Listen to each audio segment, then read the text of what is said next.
വെളുപ്പാങ്കാലത്ത് കാണുന്ന സ്വപ്നം ഫലിക്കുമെന്നാണ് വിശ്വാസമെങ്കിലും ഈ അച്ഛനും അമ്മയ്ക്കും ഇതൊരു ശീലമാണ്.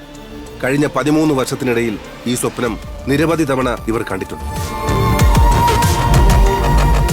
ഞാൻ സ്വപ്നം കാണലുണ്ടാവുള്ളൂ വന്നിട്ട് പുലർച്ചെ സമയത്ത് മറ്റൊക്കെ മമ്മീന്നുള്ള വിളിയാ. 13 വർഷങ്ങൾക്ക് മുമ്പ് മാലിദ്വീപിലേക്ക് അധ്യാപികയായി പോയതാണ് ഇവരുടെ മകൾ അനിത നായർ. 2003 ഇവിടെ വന്നിട്ട് ഇവിടുന്ന് പോയതാണ്. മാലിദ്വീപിൽ വെച്ചു പരിചയപ്പെട്ട ശ്രീലങ്കൻ സ്വദേശി സുരാഗ് എന്ന ശ്രീലങ്കനൊപ്പം അനിത ശ്രീലങ്കയിലേക്ക് പോയെന്നാണ്. ഇതേവരെ ഒരു വിവരം കിട്ടിയിട്ടില്ല. അവള് 1 വർഷം ജോലി ചെയ്തു, എന്നിട്ട് 1 മാസത്തെ ലീവിൽ വന്നു. പിന്നെ തിരിച്ചു പോയിട്ട് ഗസ്റ്റ് ഹൗസ് വരെ എത്തിയിട്ടുണ്ട്. അവിടുന്ന് ഒരു വിവരമില്ല.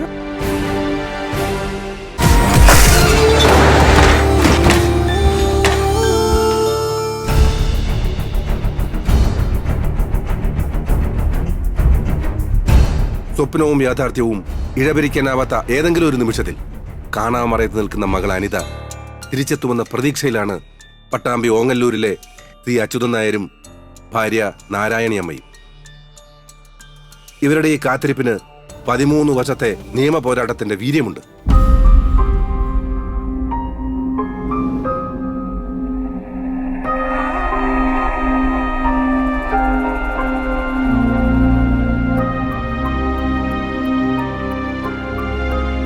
അവർ ടീച്ചർ ജോലിക്കായിട്ട് മാൽദ്വീപ്സിലേക്ക് പോയിരുന്നു. ശ്രീരംഗൻ എന്ന് പറഞ്ഞ ഒരാളായിട്ട് ലവ് ആയിരുന്നു എന്ന് പറയുന്നു. അതിനുശേഷം ശ്രീലങ്കയിലേക്ക് പോയിരിക്കുന്നു. ഞാൻ എല്ലാ കറസ്പോണ്ടൻസും നടത്തിയതിൻ്റെ ശേഷമാണ് ഒരാളുടെ ഒരു വിവരം കിട്ടാനിട്ടാണ് ഹൈക്കോർട്ടിൽ പോയിട്ട് കേസ് കൊടുത്തിട്ട് അവർ ഈ നിയമവേദി സഹായി എന്ന് പറഞ്ഞൊരു സെക്ഷൻ ഉണ്ട് അവിടെ വരുമ്പോൾ നമ്മൾ വക്കീലിൻ്റെ പൈസ അവർ കൊടുത്തോളും, നമ്മൾ കൊടുക്കേണ്ട ആവശ്യമില്ല. അങ്ങനെ അവിടെ പോയിട്ട് ഒരു പ്രദീപ് എന്ന് പറഞ്ഞൊരു വക്കീലാണ് CBI പറഞ്ഞിട്ട് CBIക്ക് കൊടുത്തത്. അതിപ്പോൾ ആ രണ്ട് പാർട്ടി പോയി. ഇതിപ്പോൾ 3ാമത്തെ പാർട്ടിയാണ് ഇപ്പോൾ അവർ എറണാകുളത്ത് കേസ് ഫയൽ ചെയ്തിരിക്കുന്നത്. അവരിവിടെ വന്ന് പാലക്കാട്ട് പോയി, പിന്നെ സെക്കൻഡ് ഹാവ് പോയി എൻക്വയറിയൊക്കെ ചെയ്തിട്ട് ഇതേവരെ വിവരമൊന്നുമില്ല.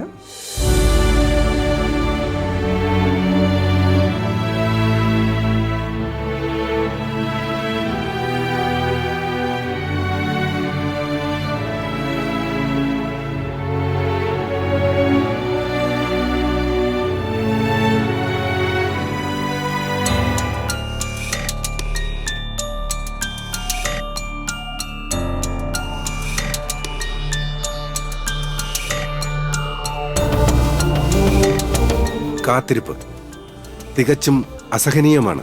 ഈ കാത്തിരിപ്പ് 13 വർഷങ്ങൾക്ക് മുമ്പ് മാലിദ്വീപിലേക്ക് അധ്യാപികയായി പോയതാണ് ഇവരുടെ മകൾ അനിത നായർ. പിന്നീട് അവരെ ആരും കണ്ടിട്ടില്ല. മാലദ്വീപിൽ ഇങ്കരായുടെ സ്കൂൾ ടീച്ചറായിട്ടാണ് അവൾ ഇവിടുന്ന് പോയത്. നമ്മളെ 22,000 ഉറുപ്പിക ശമ്പളം ആ സമയത്ത് കൊടുക്കാമെന്ന് പറഞ്ഞത് അവർ. അതുകൊണ്ടാണ് പോയത്, അല്ലെങ്കിൽ പോവില്ല.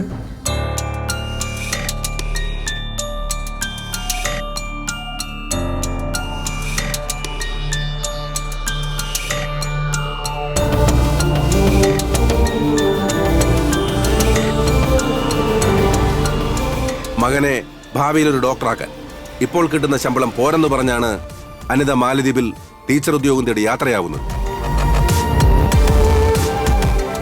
മോനെ MBBS പഠിപ്പിക്കണം, അതിനിവിടെ കിട്ടുന്ന ശമ്പളം പോരാ, അപ്പോൾ അത് 4-5 വർഷം നിന്നിട്ട് ജോലി ചെയ്തിട്ട് വരാമെന്ന് പറഞ്ഞിട്ട് പോയത്. ഞാൻ അവളോട് പറഞ്ഞതാണ് പോകണ്ടെന്ന് ഒറ്റയ്ക്ക്. അപ്പോൾ ഈ ഒരൊറ്റ പോയിന്റ് പറഞ്ഞിട്ട് അവൾ പോയതാണ്. ചെറുപ്പത്തിലെ അച്ഛനും അമ്മയും മരിച്ച രാമേന്ദ്രൻ നായരെ വളർത്തിയത് അമ്മവൻ ഭാസ്കരൻ നായർ.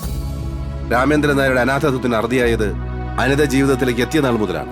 അനിതയും ജീവിതത്തിൽ നിന്ന് പടിയിറങ്ങിപ്പോയപ്പോൾ രാമചന്ദ്രൻ നായരെ വിഷമിപ്പിച്ചിരിക്കും.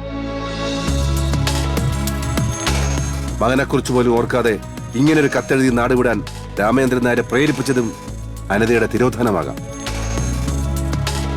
ഇവിടെയുമുണ്ട് ഒരുപാട് അവിശ്വസനീയതകൾ.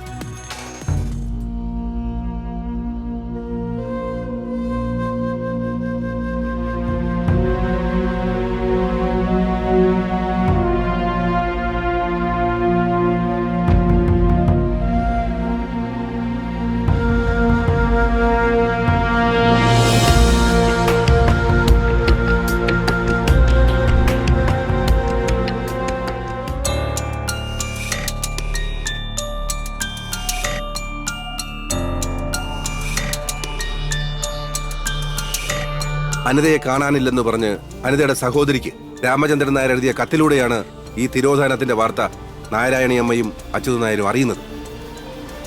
ഈ കത്തെഴുതി നാളുകൾക്കുള്ളിൽ തന്നെ ബോർഡിങ്ങിൽ നിന്ന് പഠിക്കുന്ന മകൻ 7ാം ക്ലാസ്സുകാരനെയും തനിച്ചാക്കി രാമചന്ദ്രൻ നായർ അപ്രത്യക്ഷനായി. പോകുമ്പോൾ അച്ഛനും മകനും കൂടി അമ്മയും കൂട്ടാണ് ഇവിടുന്ന് പോയി തിരുവനന്തപുരത്ത് പോയി ഫ്ലൈറ്റിൽ കയറ്റി വിടാൻ നിന്നിട്ടില്ല തോന്നുന്നുണ്ട് രാമേന്ദ്രൻ. അപ്പോൾ അവിടെ ഒരു കൂട്ടുകാരനെ കിട്ടി, അവിടുത്തെ മാഷാണ്, അയാളെ കിട്ടി. അതുകൊണ്ട് അയാളുടെ കൂടെ കാറിൽ പോയി. ഇവിടുന്നൊക്കെ സ്നേഹത്തിൽ തന്നെ പോയത്. രാത്രി കഴിഞ്ഞ് എല്ലാം കഴിഞ്ഞ് നല്ല സ്നേഹത്തിൽ തന്നെ പോയത് അച്ഛനും അമ്മയും കുട്ടിയും കൂടി. അവൾ പോയി ജനുവരിയിൽ പോയിട്ട് ഫെബ്രുവരിയിൽ ഒരു മാസം കാത്തിട്ട് അവളുടെ റിപ്ലൈ ഒന്നും കിട്ടിയില്ല എന്ന് പറഞ്ഞിട്ട് വലിയ മോൾക്കൊരു എഴുത്ത് എഴുതിയിട്ട് ഞാൻ അനിതല്ലാണ്ട് എനിക്ക് ജീവിക്കാൻ പറ്റില്ല, അതുകൊണ്ട് എന്നെ തേടിയിട്ട് ആരും പറഞ്ഞു ഞാനെന്താ പോകുന്നെന്നും പറഞ്ഞിട്ട് ലെറ്റർ ബൈ പോസ്റ്റായിട്ട് മൂത്ത മാൾക്ക് ഇട്ടു. അവിടെ തന്നെ അടുത്തടുത്ത് അവർ താമസിക്കുന്നത്. അങ്ങനെ എന്നിട്ട് ഞാനിവിടുന്ന് ഈ വിവരം കിട്ടിയതിന് ശേഷം ഇവിടുന്ന് ഹൈദരാബാദിൽ പോയി. അപ്പോൾ പിന്നെ ഇവളുടെ സഹോദരിമാരവിടെ ഉണ്ട്, ഹൈദരാബാദ്. അച്ഛനും ഉണ്ട്, ആ സമയത്ത് അച്ഛനൊക്കെ ഇവിടെയാണ്, അച്ഛനും അമ്മയും. അപ്പോൾ അവിടെ ഒരു എഴുത്തെഴുതി വെച്ചിട്ടുണ്ട് അവർക്ക്. അതായത് ഞാൻ വിടുകയാണ്, ഇനി ആരും അന്വേഷിക്കണ്ട, കണ്ണാടിക്ക് വിവരം കൊടുക്കുക, ഇവിടെ അറിയിക്കാൻ. അല്ലാണ്ട് അവനായിട്ട് ലെറ്റർ വന്നിട്ടില്ല, ഇവിടെ ഒന്ന് അറിയിക്കാൻ പറഞ്ഞു, ഞാൻ മിസ്സിങ് ആണ്, അവൾ പോയി, ഇനി എന്ത് ചെയ്യുന്നുള്ളത് എനിക്കറിയില്ല എന്നും പറഞ്ഞ് അങ്ങനെ പോയതാണ്. അനിതയെ കാണാതായി ദിവസങ്ങൾക്കകം തന്നെ ഭർത്താവ് രാമേന്ദ്രൻ നായരെയും കാണാതാകുന്നു. ഇവിടെ ആശ്രയമറ്റത് ഈ 12 വയസ്സുകാരൻ. അവൻ 7ാം ക്ലാസ് പഠിക്കായിരുന്നു. ഹോസ്റ്റലിലാക്കിയിട്ടാണ് അവൾ പോയത് ജോലിക്ക് പോകുമ്പോൾ. കാരണം ഇവിടെ ആകുമ്പോൾ വീട്ടിലാകുമ്പോൾ പഠിപ്പ് ശരിയാവില്ല എന്ന് പറഞ്ഞിട്ട് ഹോസ്റ്റലിലാക്കിയിട്ടാണ് പോയത്. അതും കൂടെ അവൻ ഒന്നും നോക്കാണ്ട് വെറുതെ ഡിസ്ക്രൈബായി പോയി. അപ്പോൾ കുട്ടീൻ്റെ ഓർമ്മ ഒരു ബോധം ഉണ്ടായില്ല അവന്. കുട്ടിയെ ഞങ്ങൾ നോക്കുന്നുള്ള ബോധം ഉണ്ടാവുമായിരിക്കും. അപ്പോൾ പിന്നെ ഞങ്ങൾ ഇങ്ങോട്ട് കൊണ്ടുവന്നു. അവന് 10ാം ക്ലാസ് എത്തിയതിന് ശേഷം അതുവരെ അവിടെ തന്നെ പഠിച്ചു. ഇവിടെ കൊണ്ടുവന്ന് കോളേജിൽ ചേർത്തു. രാമചന്ദ്രനെതിരായിട്ടും എന്തെങ്കിലും ഒരു കേസ് എടുക്കുകയോ അല്ലെങ്കിൽ എന്തെങ്കിലും ചെയ്യുകയോ എന്തെങ്കിലും കൂടുതൽ വന്നിട്ട് അന്വേഷണം നടത്തുകയോ കോടതിയിൽ വരുത്തുകയോ എന്തുകൊണ്ട് ചെയ്യില്ല?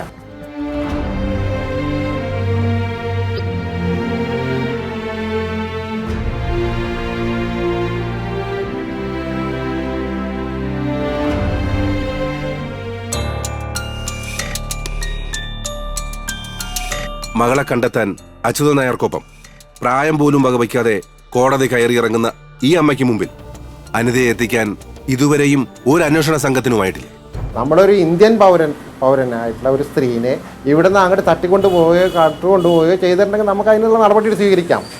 അപ്പോൾ അതൊന്നും സ്വീകരിക്കാതെ പിന്നെ ഇങ്ങനെ മാൻ മിസ്സിംഗ് ആണ്, ഇപ്പോൾ അൺട്രേസബിൾ ആണെന്ന് പറഞ്ഞ് നമ്മളുടെ അടുത്ത് വന്നിട്ടുണ്ടെങ്കിൽ അത് ശരിയായിട്ടുള്ള പ്രവണതയല്ല. CBIക്ക് ഇൻ്റർപോളിൻ്റെ സഹായത്തോട് കൂടിയിട്ടോ അതല്ലെങ്കിൽ വേറെ വല്ല ഏജൻസിയോ നോർക്ക പോലെയുള്ള ഏജൻസിയോ കൊണ്ടോ അവരായിട്ട് ബന്ധപ്പെട്ടിട്ടോ ഇത് ആളെ കണ്ടുപിടിക്കാവുന്നതാണ്. യാതൊരു ബുദ്ധിമുട്ടുമില്ല. ഇവിടെ കൊണ്ടുവന്നതിന് ശേഷം അവർക്ക് എങ്ങനെ വേണമെങ്കിലും അവരുടെ ജീവിതം നയിക്കാം. നമുക്ക് അതിനുള്ള സ്വാതന്ത്ര്യമുണ്ട്, അവർക്കും അവർക്ക് സ്വാതന്ത്ര്യമുണ്ട്. ആ സ്വാതന്ത്ര്യം പ്രകാരം CBI പുനരന്വേഷണം നടത്തണം, അവരെ കണ്ടുപിടിക്കണം. കണ്ടുപിടിച്ചിട്ട് ഇവരുടെ അച്ഛനും അമ്മയ്ക്കും ആ കുട്ടീനെ ഓരോ പ്രാവശ്യമെങ്കിലും കാണിച്ചു കൊടുക്കുക. എന്നിട്ട് ലെറ്റ് ദം ഗോ, എവിടെ വേണമെങ്കിലും പോയിക്കോട്ടെ. എങ്ങനെയെങ്കിലും അവളെ ഒന്ന് കണ്ടു കിട്ടിയാൽ മതി. എനിക്ക് വേറെ ആവശ്യമൊന്നുമില്ല. അവളുടെ ലൈഫിൽ ഇപ്പോൾ നമ്മൾ കൈയിടാൻ പോകുന്നില്ല, എങ്ങനെ വെച്ചാൽ ആയിക്കോട്ടെ. പക്ഷെ ഉണ്ടോ ഇല്ല എന്ന് അറിയാലോ കണ്ട്. ഇല്ലെങ്കിൽ ഇത് എങ്ങനെ സംഭവിച്ചു, അതിന് ഒരു കാരണം ഉണ്ടാവുമല്ലോ.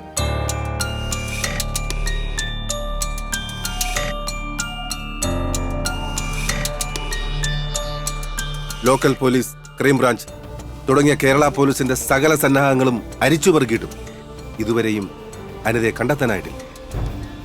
ഇവർ ആദ്യം പോയത് ഹൈക്കോടതിയിലാണ്. ഹെബിയസ് കോർപ്പസ് കൊടുത്തിട്ടാണ് അവർ എന്ന് പറഞ്ഞാൽ ശരിക്കും മിസ്സിങ് ആയത് ഹൈദരാബാദിൽ നിന്നാണല്ലോ. പിന്നീട് രണ്ടാമത് പട്ടാമ്പി പോലീസിന് കൊടുത്തപ്പോൾ അന്വേഷണം തൃപ്തികരമല്ല എന്ന് കണ്ടപ്പോഴാണ് ക്രൈംബ്രാഞ്ചിന് കൊടുത്തത്. ക്രൈംബ്രാഞ്ചും കൊടുത്തപ്പോൾ ക്രൈംബ്രാഞ്ചിനും ഇത് ട്രേസ് ചെയ്യാൻ പറ്റില്ല, ഇത് അബ്രോഡുള്ള ശ്രീലങ്കയും മാൽഡീവ്സും പോലുള്ള രാജ്യങ്ങളിൽ ഇടപെട്ട കാര്യങ്ങളാണെന്ന് പറഞ്ഞപ്പോൾ ഏറ്റവും നല്ലത് CBI ക്കാണെന്ന് പറഞ്ഞിട്ടാണ് CBI ക്ക് കൊടുത്തത്. അപ്പോൾ അവർ 2 പ്രാവശ്യം റിപ്പോർട്ട് ഫയൽ ചെയ്തു. 2 പ്രാവശ്യം റിപ്പോർട്ട് ഫയൽ ചെയ്തു, അത്ര തൃപ്തികരമായില്ല. അതിനുള്ള ഡോക്യുമെൻറ്റ്സ് ഒന്നും കോടതിയിൽ ഹാജരാക്കിയില്ല. ഡോക്യുമെൻറ്റ്സ് ഒന്നും കോടതിയിൽ ഹാജരാക്കിയതില്ല. അൺട്രേസബിൾ എന്ന് പറഞ്ഞിട്ട് അവർ കേസ് മടക്കാനാണ് ശ്രമിച്ചത്. കേസ് മടക്കിയപ്പോഴാണ് ഞങ്ങൾ അതിന് ആക്ഷേപം കൊടുത്ത് കൗണ്ടർ കൊടുത്തു. കൗണ്ടറിൽ ഇതിലുള്ള കാര്യങ്ങളൊക്കെ വിശദമായിട്ട് കൗണ്ടറിൽ എഴുതി, എന്നിട്ട് കോടതിയെ ബോധ്യപ്പെടുത്തി. കോടതിക്ക് അത് ബോധ്യം വന്നു. കോടതി ബോധ്യം വന്നപ്പോൾ പറഞ്ഞു it is the duty of the investigating officer അല്ലെങ്കിൽ CBI to trace out the Indian citizen anywhere, wherever she is, they have to trace out. It is the final order എന്ന് പറഞ്ഞിട്ട് കൊടുത്തു, മടക്കി.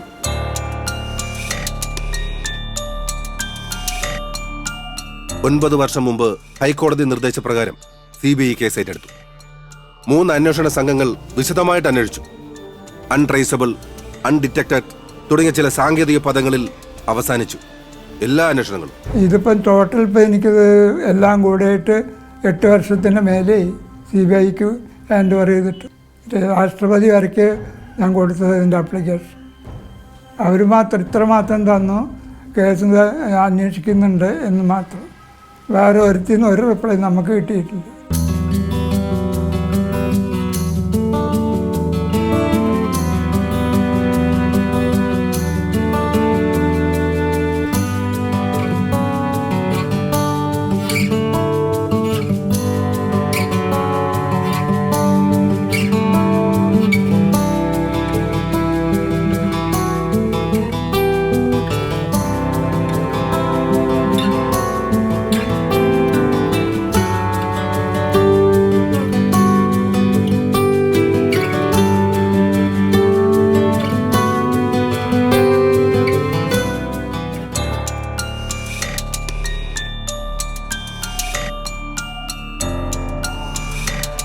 മാലിദ്വീപിൽ വെച്ചു പരിചയപ്പെട്ട ശ്രീലങ്കൻ സ്വദേശി സുരാഗ് എന്ന ശ്രീലങ്കനൊപ്പം അനിത ശ്രീലങ്കയിലേക്ക് പോയെന്നാണ് 2012 CBI സമർപ്പിച്ച റിപ്പോർട്ടിലുള്ളത്. ഈ റിപ്പോർട്ടിന്റെ ആധികാരികതയിൽ ഇപ്പോഴും നിറയെ സംശയങ്ങൾ മാത്രം ബാക്കി. ഇതൊന്നിപ്പോൾ അവർ CBI പറയുന്ന കാര്യമാണ്, നമുക്ക് പറയാൻ പറ്റില്ല. ശ്രീലങ്കനായിട്ട് പരിചയപ്പെട്ട് അങ്ങനെയാണ് ശ്രീലങ്കയ്ക്ക് പോയതെന്നൊക്കെ പറയുന്നു. പക്ഷേ അത് എനിക്ക് വിശ്വാസമില്ല. ഏതോ ഒരു ഗ്യാങ്ങിൽ അടിപ്പെട്ടിട്ടുണ്ട് ഇവിടെ. അതുകൊണ്ടാണ് നമുക്കൊരു ഇൻഫർമേഷനും കിട്ടാത്തതെന്നാണ് ഞാൻ വിചാരിക്കുന്നത്. എനിക്ക് തോന്നുന്നു അവളെന്തോ ആരോ കുടുക്കിപ്പെടുത്തിയ അവളാണ്, കുടുക്കിൽ പെടുത്തിരിക്കുക.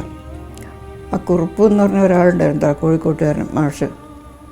അയാൾ പറഞ്ഞു ഇവിടെ ഒരു ആളുണ്ടായിരുന്നു പ്രസാദ്, അയാൾ അവിടെ മാലദ്വീപിൽ ടീച്ചറാണ്. അയാൾ വന്നതിന് ശേഷം ഞങ്ങൾ വീട്ടിൽ പോയി അന്വേഷിച്ച് നോക്കുമ്പോൾ അയാൾ പറഞ്ഞ കുറുപ്പ് കരയുക അത്രയുന്ന നല്ലൊരു മോളായിരുന്നു, അതിന് എന്ത് പറ്റിയെന്ന് അറിയില്ല, അങ്ങനെ ഒരു ഇതിൽ പോകുന്ന കുട്ടിയൊന്നുമല്ല, നല്ല തറവാടിത്തുള്ള കുട്ടിയാണ്, അങ്ങനെയെന്നൊക്കെ പറഞ്ഞത്ര അയാൾ.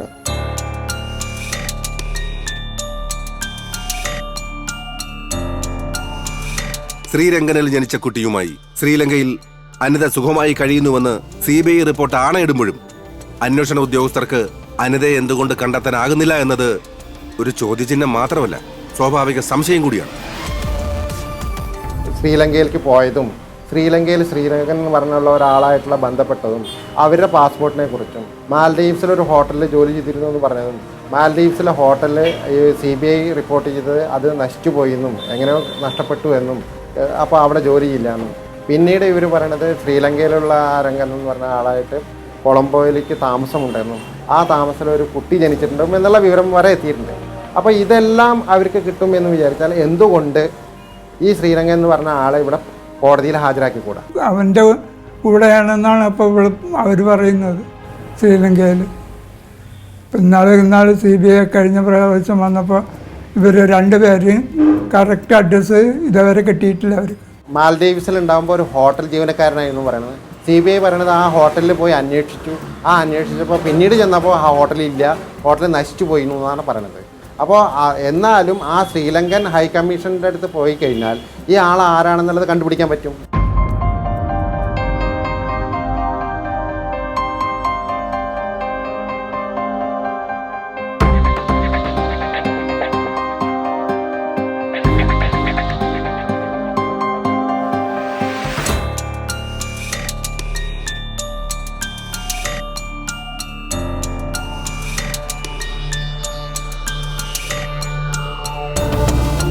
നിരവധി ചോദ്യങ്ങളും സംശയങ്ങളും ബാക്കി വച്ചാണ് അനിത യാത്രയായിട്ടുള്ളത്.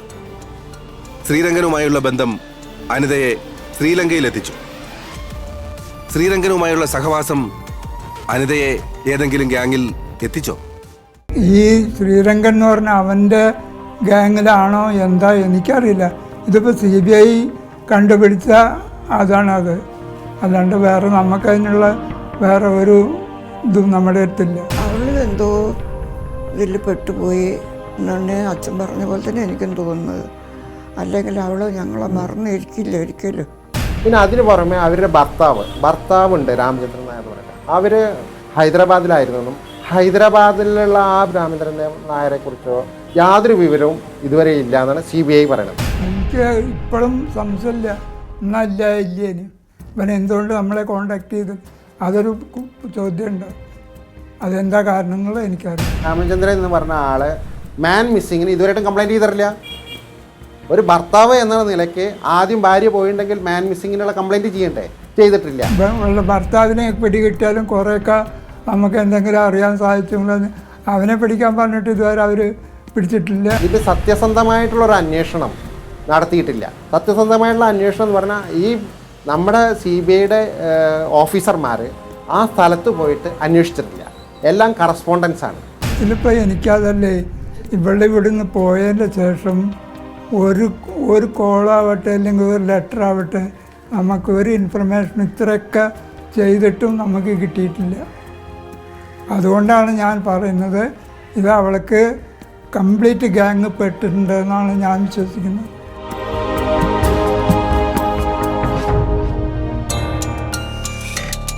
അനിതയ്ക്ക് എന്ത് സംഭവിച്ചു എന്നതിന്റെ വ്യക്തമായ ഒരു ഉത്തരം ഈ അച്ഛനും അമ്മയ്ക്കും നൽകാൻ നമ്മുടെ ഉദ്യോഗസ്ഥ വൃന്ദത്തിന് ബാധ്യതയുണ്ട്.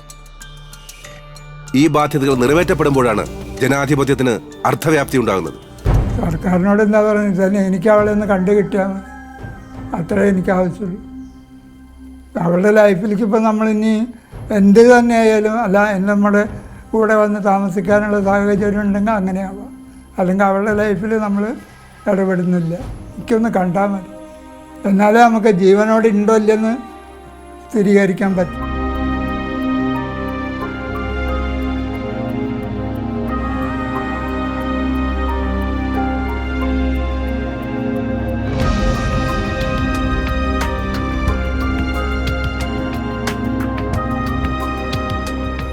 എങ്ങനെയെങ്കിലും എൻ്റെ മോളൊന്ന് എത്തി കിട്ടിയാൽ മതി. ഞങ്ങൾ രണ്ടുപേരും കൂടി എത്രയോ കഷ്ടപ്പെടുന്നുണ്ട്. എനിക്കൊരു ഗ്ലാസ് വെള്ളം കാച്ചി തരണമെങ്കിൽ ആ മനുഷ്യൻ തന്നെ വേണം. എനിക്ക് കാച്ചാൻ വയ്യ, കൈ ഇങ്ങനെയായിപ്പോയി.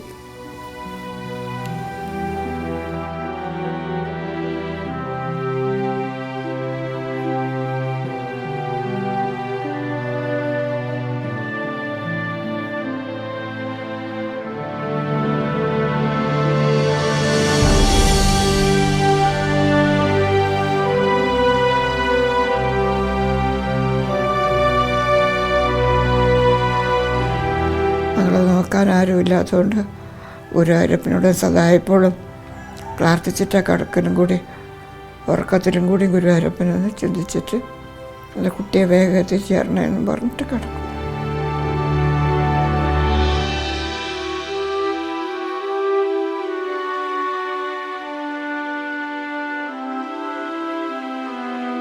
തോരാത്ത കണ്ണുവരും, തീരാത്ത ദുഃഖവും.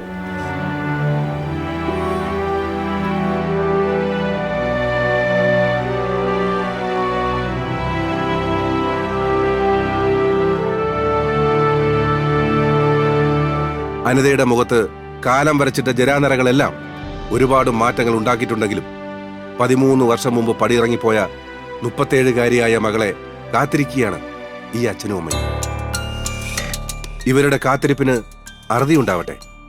പ്രാർത്ഥനകൾ സഫലമാകട്ടെ. പ്രതീക്ഷകളോടെ ശേഷം ഇനി നാളെ രാത്രി 10:30.